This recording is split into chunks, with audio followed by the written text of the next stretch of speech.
waking my people up. It's gonna be a long night because they whole life my people been lied to. They gave you false religion just to try to blind you. Now we, they got us riding on them shits and we singing like now we getting slayed in America, we die like. Do the second question here. Am I wrong for not telling my coworker or classmate who they are, even if they did not ask, or tell a sister that is in the wrong for wearing pants? Am I wrong? Give Matthew 10.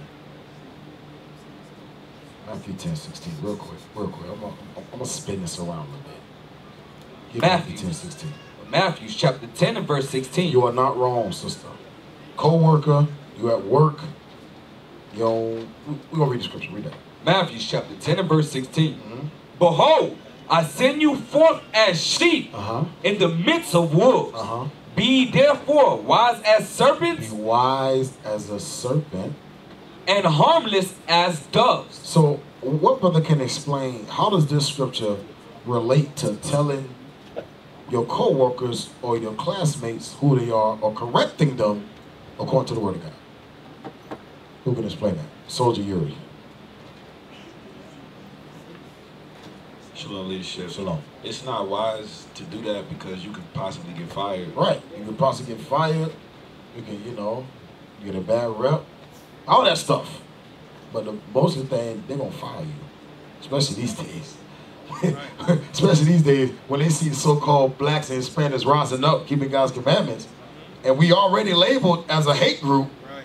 We already labeled as a terrorist group. And you teaching God's word at work? Oh yeah, you got to go. You got to go. Read that scripture again. Matthew chapter 10 and verse 16. Behold, I send you forth as sheep in the midst of wolves. Be therefore wise as serpents. Wise as a serpent. And harmless as doves. Harmless as a dove. This is how you can be wise. Oh, go ahead. Brother Evident, go ahead. To add to that, I'll also use Ecclesiastes 3 and 1. Exactly what we just... Exactly what we just got. Okay. All praises. Read that. Read that. All praises. Ecclesiastes. The Spirit is upon you. That's right. Go ahead. Read that thing. Ecclesiastes chapter 3 and verse 1. Come on. To everything there is a season. Everything there's a season. All praises. Go ahead. And a time to every purpose under the heaven. A time to every purpose. Meaning every opportunity is not an opportunity to be taken. You might have an opportunity to tell this brother who he is, but that don't mean that's the right time to do it. That's what that means. Get Matthew 5:17. What we gotta understand is different ways that we can teach our people who they are. Y'all understand that? Does that make sense? Yes, sir. It's different ways we can do it. I can see you and say, brother, you gotta repent, keep God's commandments. Or I can just walk past you with fringes on. I can let my light shine, and you come and, hey man, what it is on your shirt? Opens up to a conversation. Read that. Matthew chapter 5 verse 16. Let your light shine. Let your light so shine before men that they may see your good works. So God says, let our light shine. What is the light? Come on, Brother James, I see you in the back. What is the light that Christ is saying that we must let it shine? Let it shine. Proverbs chapter 6 verse 23 and Psalms 119, 105. Let's get the first one. All praise. Brother gave us two. Proverbs chapter 6 verse 23. Come on. For the commandment is a lamp, and the law. The what? And the law is light. So the laws of God is the light. All right. So read that in Matthew 5 again. Matthew chapter 5 verse 16. Let your light so shine before men. Our light shine, meaning our what, brothers? Our keeping of God's commandments shine. Read on. Before men, that they may see your good works. That they may see your good works. Read. And glorify your... And what? And glorify... What does that mean if they glorify the Father? What does that mean? Huh? Stand up. Who said that? Get up on the mic. Read for him again. Matthew chapter 5, verse 16. Let your light so shine before men that they may see your good works. They may see. And glorify your Father which is in heaven. Why would they be glorifying our Father after seeing us keeping the commandments? Because they're going to praise him after that. Why? Because they're going to know what's right from wrong if you teach them and then they learn. Right, because they see it. They see it's going to make them think, hold on, wait a minute. What are those on your shirt? Hey, brother, these preachers, according to the Bible, you're supposed to be keeping these law because you're an Israelite. All praises to the Most High. I'm awake now. Read that again. Matthew chapter 5, verse 16. Let your light so shine before men that they may see your good works. They may see your good works. And glorify your Father which is in heaven. What verse I told you? What verse that is? That's 16. Okay, read verse 17. Verse 17. Think not that I am come to destroy the law or the prophets. What we're going over is different ways that you can teach a sister who it is when you on work and when you in school. There's different ways you can do it. Go ahead. I am not come to destroy, but to fulfill. For verily I say unto you, to heaven and earth pass, one jot or one tittle shall in no wise pass from the law. So the law still stands today, right? Read on. To all be fulfilled. Whosoever therefore shall break one of these least commandments. Come on. And shall teach men so. And shall what? And shall teach men so. And shall what? And shall teach men so. What's another way that we can teach? What's some ways we can teach, brothers? Eliab, sorry. What's different ways we can teach? On the mic. By letting your light shine. Which means what? They see you wearing your fringes. They see you walking path. Right, absolutely. We can teach, brother, you're an Israelite, sister, you're an Israelite, can't be wearing no pants. Or we can just walk around in a dress every day. Or brothers walk around with fringes on, with a beard. People gonna want to inquire of that. On your job, remember, these different ways you can teach on your job and in your school. Read it again. Matthew chapter 5, verse 19. Whosoever therefore shall break one of these least commandments and shall teach men so, he shall be called least in the kingdom of heaven. So there's different ways we can teach in various situations where it's not the right season to openly rebuke somebody. There's different ways we can teach. Get Colossians 4:6.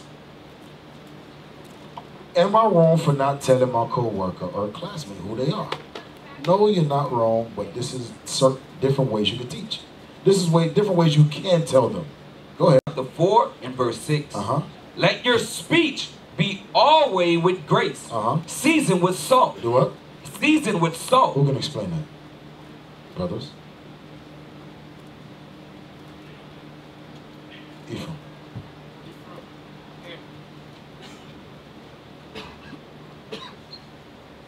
But when it says seasoned with salt, it means you say it a specific way, not to insult them or to hurt their feelings. That way they don't ask more questions or inquire more of your... Yeah, you started off good. You started off good, but it's a point that you missed right here. Ezekiel.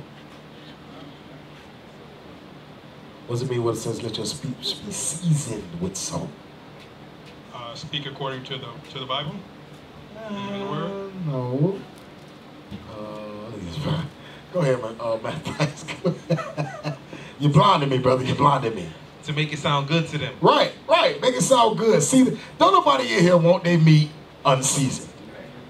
Nobody, no Israelite I ever met like they chicken with no season on it. I ain't never met nobody like that. y'all let me know. Okay, what tribe you from? Everybody season their meat. Read it again. Colossians chapter 4 and verse 6. Oh yeah, hey, you made a good point. The only people that don't season their meat is Esau. That's the only. Hey, I'm gonna tell you a story. I was in college, right? I was in college. And, you know, it was a worldly Thanksgiving. I repent. I'll praise to the Most High. It was Thanksgiving. We went to this Edomite chick house. And her mother cooked turkey, you know, green bean casserole, all that stuff. When I tell you that stuff was so bad. And Esau was like, Y'all don't want green bean casserole? It's my favorite.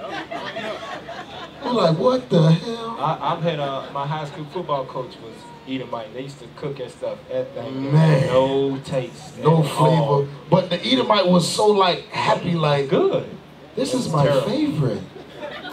It tastes like paper. This your favorite? Right. Read that again. Read that scripture again.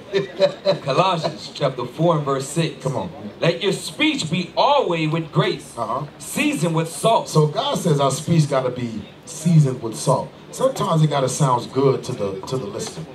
So when we correcting each other, when we're reproving each other, sometimes, remember, there's different ways to do it. Sometimes you got to do it in a pleasing way. It's different ways that we can do it, all right? Let me get two more scriptures here. Get Proverbs 24 and 24. Proverbs 24:24. There's different ways you can correct somebody. If we what's the word I'm looking for? If we meditate on this, we would never get stuck, because that used to happen to me. You know, I see a brother in sin, I'm like, dang, I'm at work, but if we meditate on the different ways that God give us to correct one another, we'll be okay. As long as we do what we got to do, keeping God's commandments, let our season be with salt, let our light shine. If it's meant for them to wake up, the Most High will put that spirit on them to inquire why you keep God's commandments. Why do you have your head wrapped? Why do you always got your fringes on? Why don't you never look at girls' butts? I get that all the time. Why you don't never do that? And they'll inquire, and then that opens the door for you to give them God's knowledge. Read on. Proverbs chapter 24 and verse 24. He that saith unto the wicked, thou art righteous, him shall the people curse. Nations shall abhor him. So he that justifies the wickedness, I was talking about. He that justifies the wickedness, him shall the people curse, nations shall be abhorred. Read on. But to them that rebuke him shall be delight. So God says to them that corrects them shall be delight. Read on. And a good blessing shall come upon them. So it's nothing wrong with correcting a sister. Don't get it twisted. There's nothing wrong with correcting a sister. It's just in different situations we got to use wisdom and learn how to correct sisters and brothers in different situations. Y'all understand what I'm saying? I'll praise it. One more scripture. Get Sirach 20 and 1. That's the one I want. Sirach chapter 20 and verse 1. There is a reproof that is not comely again. There is a reproof that's not comely, a correction that's going to hurt. Sometimes going to hurt. Read on. Again, some man holdeth his tongue, and he is wise. Why would he be wise for holding his tongue sometimes? Rises. Because it wasn't the right season. Right, it wasn't the time to do it. It's a man that holds his tongue, and he is found wise. Because we read it earlier, what does scripture say? It's a time and place, a season for different situations, all right? So just to answer the question again, am I wrong for not telling my coworker or classmate who they are? Are you going to say something else? Yeah. John 10, that's also one too. And I used to be like that, because, you know, especially us men, we are the watchmen of the house of Israel.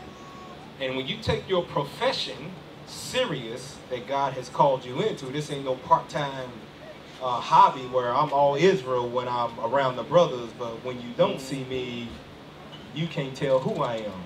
When you take this thing serious and you know what your job is to do, when you read Jeremiah where he tell you, I called you from the womb to be a prophet.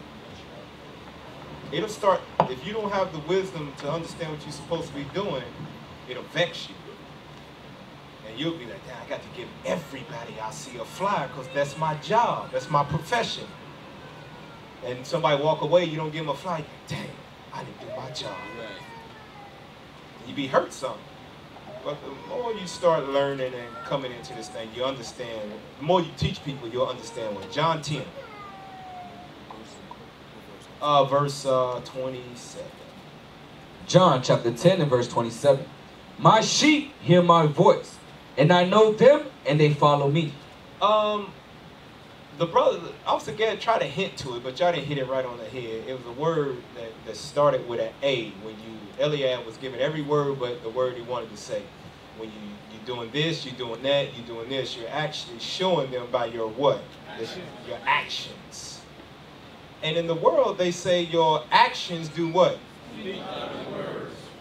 So you just showing your light. If Christ is calling him, you saying more than you can ever say with your own mouth.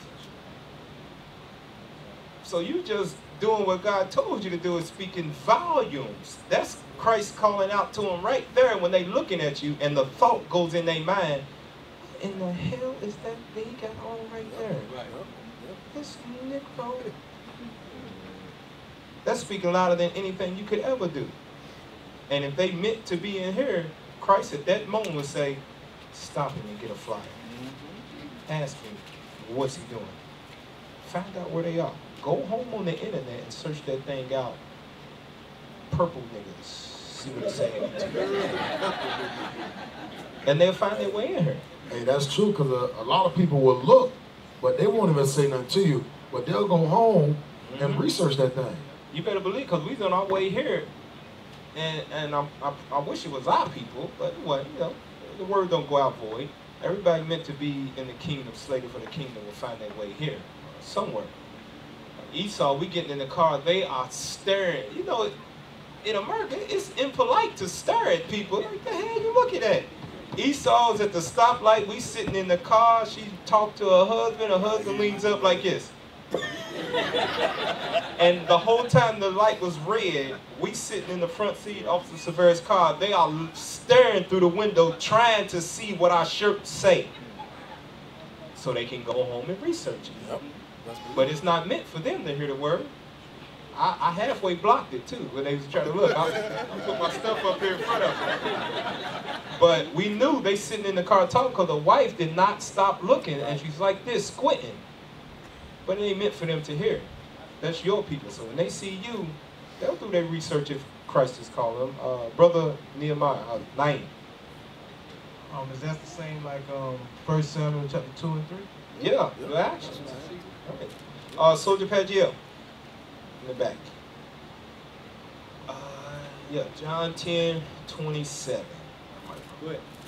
Yeah, it's true, because one of my classmates, she saw my fringes, and she was like, "Why you got fringes on?" And I said, "Don't worry about it, because she Esau." Yeah. Next week she saw me. She was like, "Shalom." Oh boy.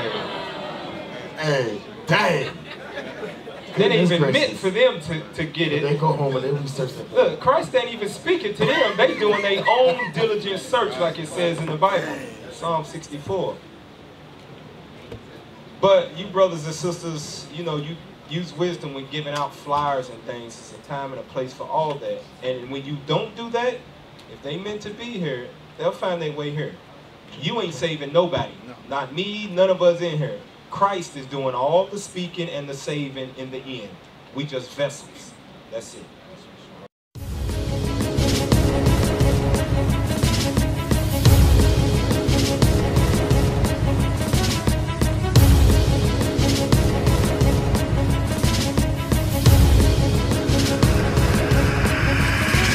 Shalom, Israel. I'm Elder Nathaniel, Israel United in Christ.